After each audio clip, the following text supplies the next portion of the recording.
चलिए अब जरा हम थोड़ी आपकी हायरार्की ऑफ कैलकुलेशन चेक कर लेते हैं, जो बचपन में आपने पढ़ी थी मैथमेटिक्स में, कि अगर कोई एक फॉर्मूला है तो उस फॉर्मूले में पहले क्या कैलकुलेट होगा।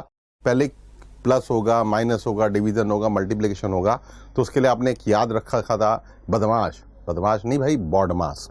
बॉडमास इज, सबसे पहले हम ब्रैकेट खोलते थे, फिर ओ मतलब of raise to the power, फिर डी डिवीजन, फिर मल्टीप्लिकेशन, फिर addition and last is subtraction. लगभग बॉडमास ही यहां पर है, पर देयर इज सम डिफरेंस। पहले जैसे वहां पर पहले था, जैसे हमारे नॉर्मल मैथमेटिक्स में है सबसे पहले ब्रैकेट खुलता है, वैसे ही हमारे कंप्यूटर में सबसे पहले ब्रैकेट खुलता है। उसके बाद सेकंड नंबर में था वहां पे रेज टू दी पावर। तो हमारी हायरार्की भी यहां पर क्या है, रेज टू दी पावर की सेकंड नंबर पे है। यहां रेज टू दी पावर हम दो तरीके से लिख सकते हैं। एक, मान लीजिए मुझे 3 की पावर 4 लिखना है, मुझे 3 की पावर 4 लिखना है, तो मैं क्या लिख सकता हूं, 3 कैप्स 4 या 3 double star 4। Then division, mathematics में डिवीजन पहले है, मल्टीप्लिकेशन बाद में है। यहां पर हमारा डिवीजन और मल्टीप्लिकेशन सेम लेवल के ऊपर है। सर सेम लेवल से क्या मतलब? सेम लेवल से मतलब ये बेटा कि अगर किसी फॉर्मूले में डिवीजन और मल्टीप्लिकेशन एक साथ आया तो पहले वो एग्जीक्यूट होगा जो लेफ्ट हैंड साइड में यूज हो रहा होगा, तो फॉर्मूले में, यहां नहीं फॉर्मूले में। एंड ऐसे ही जैसे वहां पर पहले एडिशन है फिर सब्ट्रैक्शन है, ऐसे ही फोर्थ नंबर पे यहां पर भी एडिशन और सब्ट्रैक्शन एक साथ है। मींस डिवीजन मल्टीप्लिकेशन का एक हायरार्की है एंड एडिशन सब्ट्रैक्शन की एक hierarchy.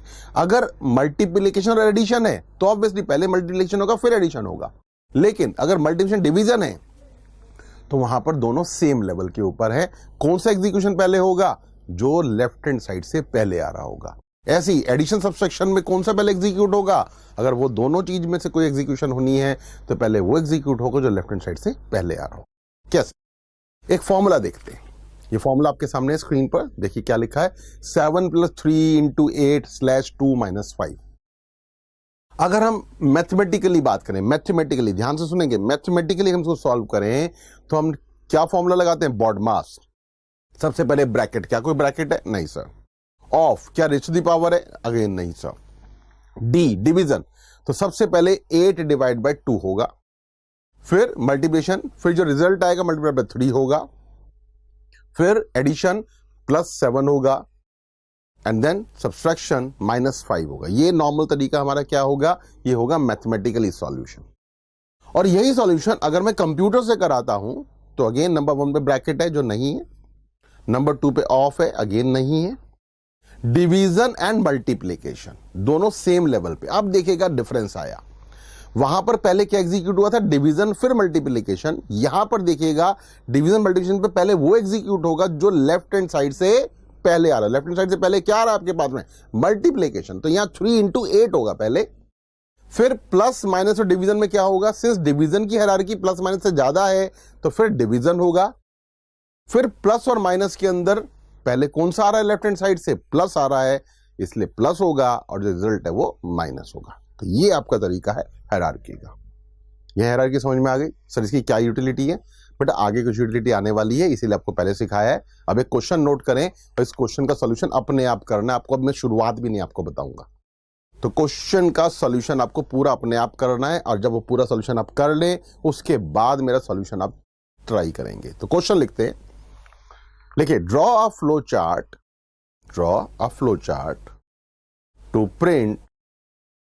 To print electricity charges of consumers, where minimum charges is ₹50,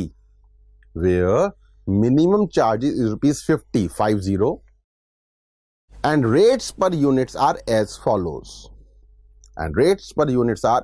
follows, और वो जो रेट्स हैं उनको देखिए, दो कॉलम बनाए हमने। सबसे पहले हमारे पास है यूनिट्स और फिर है रेट्स।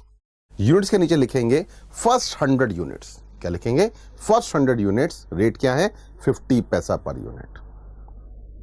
फिर यूनिट्स के नीचे लिखेंगे नेक्स्ट 100 यूनिट्स, फिर क्या है? 75 पैसा पर यूनिट। फिर यूनिट्स के नीचे लिखेंगे more than 200 units, ₹1 per unit. Clear? तो आपको एक फ्लो चार्ट बनाना है जिसके अंदर हमें क्या करना है? इलेक्ट्रिसिटी चार्जेस प्रिंट करने, मिनिमम चार्जेस ₹50, एंड फिर हमने रेट्स दे रखे, फर्स्ट 100 यूनिट्स 50 पैसा, नेक्स्ट 100 यूनिट्स 75 पैसा, and more than 200 units that is ₹1 per unit. आगे लिखें It is also assumed that there are 25 customers. It is also assumed that there are 25 customers. तो भाई साहब ध्यान से तैयार करना, क्वेश्चन को ध्यान से पढ़ना, समझना। गलती कर सकते हो, बिल्कुल गलती हो सकती है। बहुत ध्यान से पढ़ के समझ के और फिर से सॉल्यूशन को करना। गरीब सी कंपनी, खाली 25 कंज्यूमर है और देखिए कितने कम पैसे हम लोग ले रहे हैं। इतने कम पैसे में तो हमारी सरकार बन सकती थी भाई साहब। तो आप देख लीजिए, इतने कम पैसे हम बिजली के ले रहे हैं, उसके बाद अगर आप गलती कर दोगे तो हमारी कंपनी को बहुत बड़ा नुकसान होने वाला है। इसलिए प्लीज ध्यान से इस सॉल्यूशन को करें। वीडियो को पॉज करके सॉल्यूशन आपने तब देखना है जब आपका सॉल्यूशन पूरा तैयार हो जाए। Right, pause. राइट स्टूडेंट्स, तो आपने अपनी तरफ से पूरी तैयारी कर ली होगी, पूरा समझ लिया होगा। एक बार क्वेश्चन को फिर से रिपीट करते हैं। क्वेश्चन क्या था? Draw flow chart to print electricity charges of consumer way minimum charges ₹50। 50 रुपया का मिनिमम चार्ज हमें लेना है। दो ही पॉइंट है बेटा इस क्वेश्चन में। पहला पॉइंट था minimum charge and where rates per unit are as follows. और रेट्स आपको क्या दिए थे? फर्स्ट 100 यूनिट्स 50 पैसा, नेक्स्ट 100 यूनिट्स 75 पैसा, more than 200 units ₹1 per unit and 25 transactions. जैसे 25 ट्रांजेक्शन्स आई, आपको एक बात पता चल गई। क्या पता चल गई? कि सर यहाँ काउंटर लगना है। तो पहले अपने 4 बॉक्स बना लेते हैं। बहुत सिंपल सी बात है। आपने स्टार्ट करना है, आई को 0 लिखना है। उसके बाद आपको क्या इनपुट क्या करना है? आपको इनपुट करना है व्हाट? यूनिट्स, क्योंकि आपको क्या निकालने हैं? चार्जेस। चार्जेस किस पे कैलकुलेट होंगे? यूनिट के बेस पे कैलकुलेट होंगे। तो इनपुट आपको करना है यूनिट। तो हमने लिख लिया इनपुट यू। और सिंस नंबर ऑफ ट्रांजेक्शन है तो आपको काउंटर भी लगाना है। तो आपने लिखा i = i+1। और जब आपने यहां लिखा i = i+1 तो ऊपर चेक करना है कि ऊपर i = 0 हमने लिख दिया या नहीं लिख दिया। यहां तक का पार्ट आपका पूरा हो गया। फुल क्लैरिटी, कोई इशू नहीं है। अब भाई साहब क्वेश्चन में से 2 ही पॉइंट थे और वो दोनों पॉइंट फ्लो चार्ट के नहीं थे, वो दोनों पॉइंट आपकी लाइन के थे। आपकी लाइन में क्या था? आपकी लाइन में सिंपल कहा गया कि सर मिनिमम चार्जेस ₹50 का क्या मतलब है? Minimum charges ₹50। सोच के देखेगा, मिनिमम चार्जेस ₹50 का क्या मतलब है? मिनिमम चार्जेस ₹50 का सिर्फ एक ही मतलब बनता है, चार्जेस और ₹50 whichever is higher. Simple सी भाषा, कम से कम 50 रुपए लेंगे। कितने पैसे लेंगे? कम से कम 50 रुपए लेंगे। तो अगर आपका बिल 50 रुपए से कम बना तो कितने लेंगे? 50 रुपए लेंगे। लेकिन अगर आपका बिल 50 रुपए से ज्यादा बना तो 50 रुपए ऐड नहीं करेंगे, हम उतने ही चार्जेस लेंगे जितने चार्जेस बनते हैं। उन्होंने सिर्फ इतने का मिनिमम चार्जेस ₹50। यहां कोई मंथली चार्जेस ₹50 नहीं है। इसका मतलब यहां पे चार्जेस में 50 रुपए ऐड नहीं करने हैं आपको। इंस्टेड आपको यह देखना है कि चार्जेस अगर 50 रुपए से कम है तो कितने लेने हैं? 50 रुपए। और चार्जेस 50 रुपए से ज्यादा है तो कितने पैसे लेने हैं? जो चार्जेस हैं वो लेने हैं। नंबर 1 पॉइंट इस क्वेश्चन में ये था। और नंबर 2 पॉइंट वो और भी इंटरेस्टिंग है। Up to 100 unit, first 100 units, next 100 unit. इसका क्या मतलब है भाई साहब? इसका मतलब बहुत ध्यान से आपने सॉल्यूशन में ध्यान से देखिएगा, आपने सॉल्यूशन में कहां गलती करी अगर करिए तो। फर्स्ट 100 यूनिट्स का मतलब यह बेटा कि अगर आपने 110 यूनिट 110 यूनिट्स खर्च किए हैं तो पहली 100 यूनिट्स 50 पैसे के हिसाब से लगेगी, बाकी की 10 यूनिट 75 पैसे के हिसाब से लगेगी। अगर आपने 210 यूनिट खर्च किए हैं तो पहली 100 यूनिट 50 पैसे के हिसाब से लगेगी, फिर 100 यूनिट 75 पैसे के हिसाब से लगेगी और बाकी की यूनिट ₹1 के हिसाब से लगेगी। सब पे नहीं लगा देना भाई साहब। ये स्लैब रेट का कॉन्सेप्ट है, जैसे आपके इनकम टैक्स में स्लैब रेट होते हैं। अगर इनकम टैक्स में क्वेश्चन आ गया तो भी इसी तरीके से आपको ध्यान रखना पड़ेगा।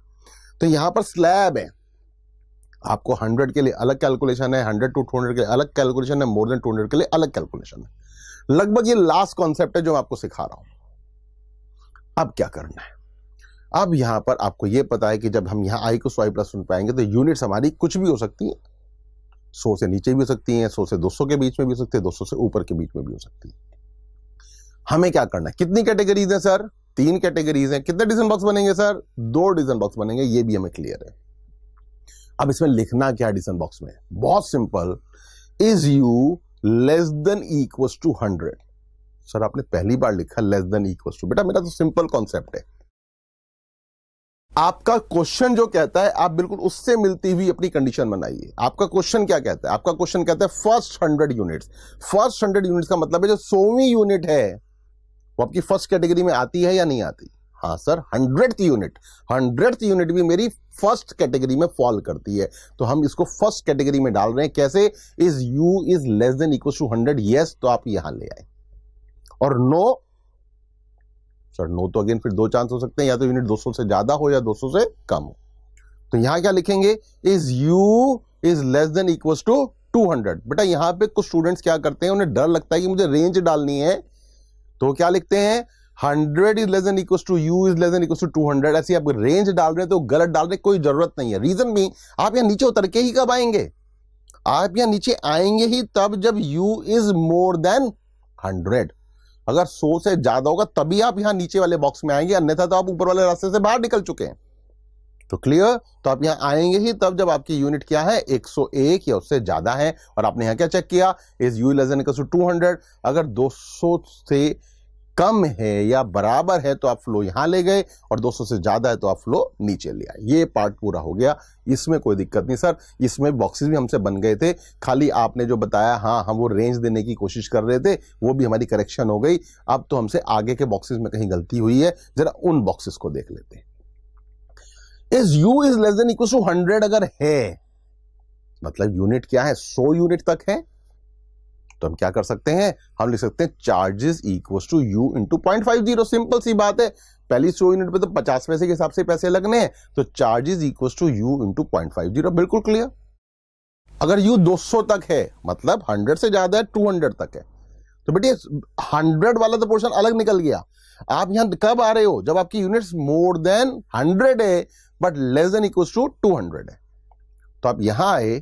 अब यहां क्या करना है? यहां आपने लिखना है charges equal to 50 plus u minus 100 into 0.75।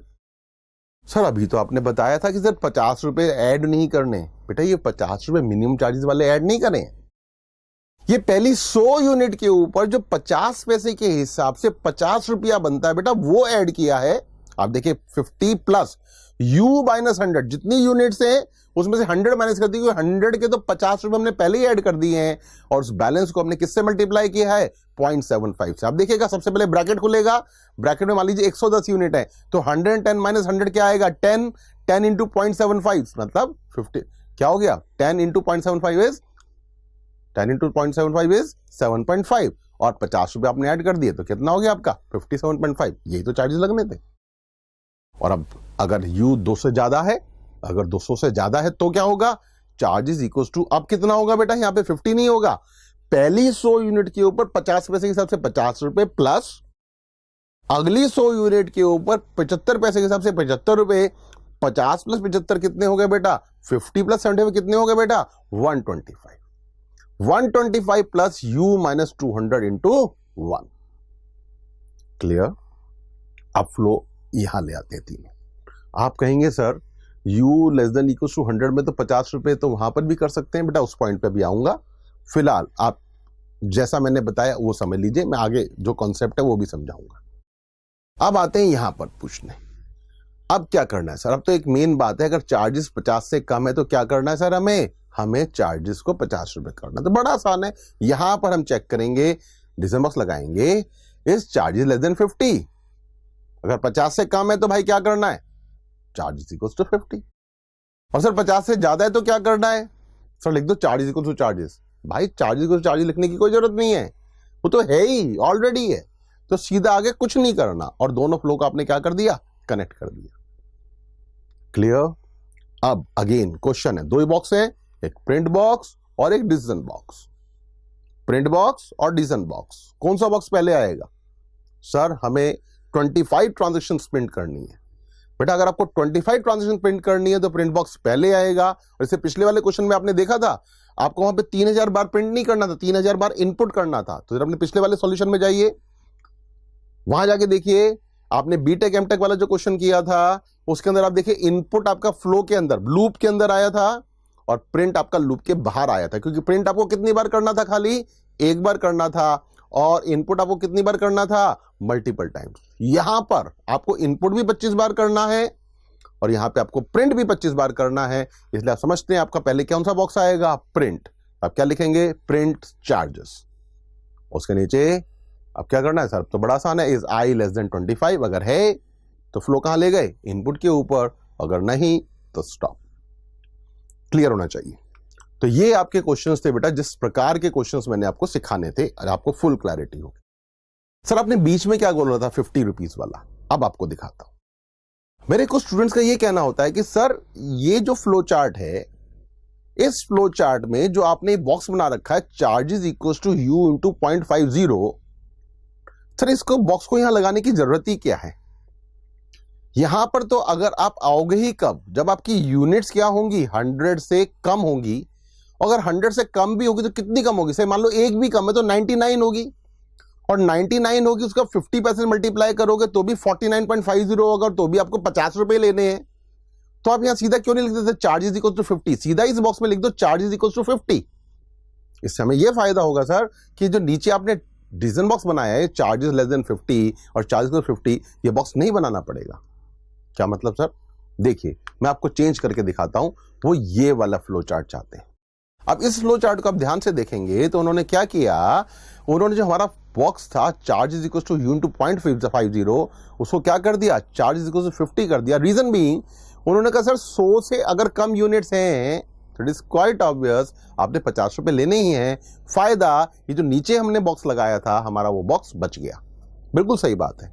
अगर आप पेपर में एज इट इज क्वेश्चन आया, आप दोनों में से कोई भी आंसर बनाएंगे आपको पूरे मार्क्स मिलेंगे। बट मैं आपको ये जो सेकंड वाला सॉल्यूशन है सजेस्ट नहीं करता। सर क्यों बेटा? इसलिए कि अभी तो आपका चार्जेस इक्वल्स टू मतलब मिनिमम चार्जेस रुपीज क्या था, 50 रुपया था, तो आपने यहां चार्ज इक्वल्स टू 50 लेके काम चला दिया। द पॉइंट इज अगर मेरा क्वेश्चन चेंज हो जाए और उसमें आ जाए मिनिमम चार्जेस रुपीज 25, तो क्या आप इस सॉल्यूशन को एज इट इज बना सकते हैं? क्या आप ऐसे कर पाएंगे? नहीं सर, बिल्कुल नहीं कर पाएंगे। तो मेरा आपको उसी टाइप के फ्लो चार्ट कराने का पर्पस है कि जो जनरल टाइप के फ्लो चार्ट हो, जब जो भी चेंज करना आप आसानी से चेंज कर दें। अब हमारे वाले सॉल्यूशन के अंदर अब हमारे वाले सॉल्यूशन में आ जाते हैं। हमारे वाले सॉल्यूशन के अंदर आप देखिए, अगर मिनिमम चार्जेस भी 25 हो गया तो क्या करना होगा? सर बड़ा आसान है, इस चार्जेस लेस देन 50 की जगह क्या कर देंगे, चार्जेस लेस देन 25 और चार्जेस इक्वल्स टू 25। क्लियर होना चाहिए बहुत अच्छे से, राइट? तो ये थे बेटा डिफरेंट टाइप के कॉन्सेप्ट्स। अब आपको जो प्रैक्टिस वाले क्वेश्चंस मैंने दे रखे हैं वो सारे प्रैक्टिस वाले क्वेश्चंस आपको करने हैं अपने आप। सॉल्यूशन नहीं देखना है।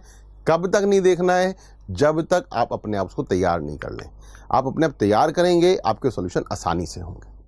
अब ऐसे ही मुझे आपको कुछ आउटपुट वाले क्वेश्चंस करें जो पास्ट पेपर में आ चुके हैं। तो अब आप देखिएगा, ये जो आपकी स्क्रीन पे नजर आ रहा है ये एक फ्लो चार्ट। इस फ्लो चार्ट को देखिए। मैंने आपको बताया था ना, मई 2009 के अंदर जब जनरल इलेक्शंस हुए तो उसके बाद उन्होंने एक सॉल्यूशन बना के दे दिया इंस्टीट्यूट ने, और आपको क्वेश्चन बनाना था। वैसे ही उनको मजा आने लगा। नवंबर 2009 में जो इस वक्त आपकी स्क्रीन पर आ रहा है ये वाला फ्लो चार्ट दिया, और ये फ्लो चार्ट 10 मार्क का आया था बेटा, तब कंपलसरी होता था। 10 मार्क का क्वेश्चन आया था। इसके 2 पार्ट्स थे। पहला पार्ट आपको दिख रहा है आपकी स्क्रीन के ऊपर, इसमें ये फ्लो चार्ट उन्होंने बना के दिया। आपने नहीं बनाना, ये फ्लो चार्ट उन्होंने आपको बना के दिया। आपने इसमें गलतियां नहीं बतानी है, कहीं बैठ के गलतियां बताना चालू, सर इनपुट का बॉक्स गलत है। भाई जैसा है ऐसा ही है, इंस्टीट्यूट ने ऐसा ही छापा था, जैसा पेपर में छापा मैंने आपको छाप दिया। क्लियर? वो सिर्फ इतना कहा कि अगर ये फ्लो चार्ट है तो what will be the output of this flow chart, what will be the output of this flow chart if 0 is entered as value of n। मतलब n जो यहां नजर आ रहा है आपको, इसमें अगर मैं 0 एंटर किया तो इस फ्लो चार्ट का क्या आउटपुट आएगा। तो भाई साहब ये तो बहुत ही आसान कार्यक्रम हो गया। क्यों हो गया? आपको याद होगा मैंने प्रीवियस वीडियोस में आपको बताया है कि आपको क्या करना है, आपको ट्रेसिंग करनी है। ऐसे में जब आउटपुट निकालना है तो दिमाग भी नहीं लगाना। तो मतलब क्या बात है इंस्टीट्यूट की इतनी अच्छी स्कीम कि भाई साहब दिमाग भी मत लगाओ और 10 मार्क्स पाओ। अभी तो 5 मार्क का पढ़ रहे हैं, फिर 5 का भी पढ़ेंगे, कोई चिंता नहीं है। तो पहले 5 मार्क के आउटपुट निकालते हैं। तो आपको क्या लिखना है, आप यहाँ सॉल्यूशन तैयार करेंगे। ये फ्लो चार्ट को हम ले आते हैं यहाँ पर लिखें the output will B colon, the output will B, और हम यहाँ पे आउटपुट लिखेंगे, राइट। अब स्टेप बाय स्टेप ट्रेस करते चलेंगे। सर क्या ट्रेसिंग की वर्किंग दिखानी जरूरी है? नहीं बेटा, कोई जरूरत नहीं। अगर आप करना चाहें तो कर सकते हैं। आपको वहां क्या शो करना है, ये जो आउटपुट वाला पार्ट है। तो इनपुट n, क्या इनपुट हुआ भाई? 0। अब अपना बेटा दिमाग बिल्कुल मत लगाना, मैं आपको बार बार कहता हूं इस बात को। दिमाग, ट्रेसिंग करते दिमाग बिल्कुल नहीं लगाना। अपने आप को कंप्यूटर समझें और जैसे जैसे आपको सिस्टम कह रहा है वैसे वैसे आप आउटपुट यहां लिखते चलेंगे। बिल्कुल सही, राइट। तो इनपुट एन, क्या इनपुट हुआ भाई? 0। अब आपसे क्वेश्चन पूछा गया इज 0 इज ग्रेटर देन 1000? क्या 0 1000 से बड़ा होता है? कोई कंफ्यूजन है क्या? नहीं सर, 0 1000 से बड़ा नहीं होता। नहीं होता तो आप कहां जाएंगे? नीचे जाएंगे। वहां क्या लिखा बेटा? Print n. तो क्या प्रिंट होगा? एन की वैल्यू प्रिंट होगी। एन में क्या है? 0। तो इसके नीचे पहली लाइन में क्या लिखेंगे बेटा? 0। हाँ जी, तो अब आपने क्या कर लिया? आपने 0 प्रिंट कर लिया। अब आते हैं वापसी ऊपर। वापसी ऊपर गए, वापसी ऊपर के बाद आपके पास बनता आया था प्रिंट एन। क्या प्रिंट किया? 1। आपने कहा प्रिंट 1। नेक्स्ट लाइन में क्या लिखेंगे? 1। अब आप n equals to n plus 1। 1 plus 1 क्या होता है भाई? 2। Then n equals to n into n। 2 into 2 क्या हो गया? 4। फिर ऊपर गए, इस 4 ग्रेटर देन 1000? कहते हैं नो। प्रिंट n, क्या प्रिंट करेंगे बेटा? 4। क्या प्रिंट कर चुके हैं आप? 0 1 4। आगे चलते हैं। 4 plus 1 5। Now n equals to n into n। 5, n equals to 5 into 5 that is 25। फिर वापिस ऊपर गए, प्रिंट n, क्या प्रिंट किया बेटा? 25। अब आ गए यहां पे 25 plus 1, n equals to n plus 1। 25 plus 1 is 26। Now n equals to n into n। 26 into 26 is 676। वापिस ऊपर गए, इज 676 ग्रेटर देन 1000? कहते हैं नो। प्रिंट n, क्या प्रिंट हुआ? 676। Now n equals to n plus 1। 677 plus 1 is 677। अब कहा n equals to n into n। जब n इंटू n करेंगे बेटा, आप जानते हैं 677 को 677 से मल्टीप्लाई करेंगे तो it is quite obvious it will be more than 1000। तो आपका सिस्टम क्या करेगा? जाके स्टॉप कर देगा। तो ये देखेगा कितना आसान है। आपने क्या लिखा? 0 1 4 देन 25 एंड 676। ये आपने लिखा और आपका पूरा ये सॉल्यूशन तैयार हो गया। बहुत अच्छे से क्लियर होना चाहिए। आसानी से 5 मार्क्स आए। अभी खत्म नहीं हुआ भाई, अभी तो 5 और बटोरने हैं जो और इससे ज्यादा आसान है। अब उन्होंने क्या कहा कि जो सबसे आखिरी वाला बॉक्स है इसको हम चेंज कर दें और इसको जो हमने यहां लिखा था n equals to n into n, उसको हम चेंज करके लिख देते हैं n equals to n into bracket में n minus 1। Again what will be the output of this flow chart if value of 0 is entered as value of n? Write at least 5 output. अब question में क्या लिखा उन्होंने? Write at least 5 output. तो बड़ा आसान है। फिर से अपने आप को क्या करना है? सिर्फ ट्रेसिंग करनी है। क्या एंटर किया सर हमने? 0। Is 0 greater than 1000? कहते हैं नो। प्रिंट n, क्या प्रिंट होगा? अब again the output B part कर रहे हैं हम। B part the output will be, अब n में क्या आएगा सर? अगेन 0। 0 प्लस 1 1। अब देखिएगा ध्यान से, n equals to n into bracket में n माइनस 1। आप जानते हैं सबसे पहले क्या खुलेगा? Bracket, right. n की क्या वैल्यू है इस वक्त? अभी आपने क्या की थी? n की वैल्यू 1। तो 1 माइनस 1 क्या हो गया बेटा? 0 इंटू 1 क्या हो जाएगा? 0। तो n क्या हो गया? वापस 0। अब चलते हैं वापस ऊपर। अब वापस ऊपर बढ़े, इज 0 इज ग्रेटर देन 1000? कहते हैं नो। क्या प्रिंट होगा? फिर 0। पहले n में क्या प्रिंट किया? 0। फिर क्या प्रिंट किया? 0। n equals to n plus 1, फिर से 1 और फिर से नीचे जाके क्या हो गया? 0। और इस टाइप से आप क्या करते रहोगे? 0 0 0। तो 5 बार 0 लिखो और 5 मार्क्स पाओ। इससे अच्छी स्कीम कितनी अच्छी, इससे अच्छी स्कीम इंस्टीट्यूट आपको नहीं दे सकता था। इतना आसान हो सकता है आपके लिए फ्लो चार्ट। क्लियर होना चाहिए आपको। ये है मैंने आउटपुट वाला एक फ्लो चार्ट कराया। अब आपके पास में प्रैक्टिस के लिए मैंने एक आउटपुट का और फ्लो चार्ट दे रखा है। उस फ्लो चार्ट को आप प्रैक्टिस करेंगे अपने आप और फिर सॉल्यूशन दे रखा है। और ऐसे वेरियस क्वेश्चंस मैंने आपको दिए हैं, उनकी आपको खुद प्रैक्टिस करनी है। और अगर प्रॉब्लम हो तो you can write us, you can mail us. Thank you very much.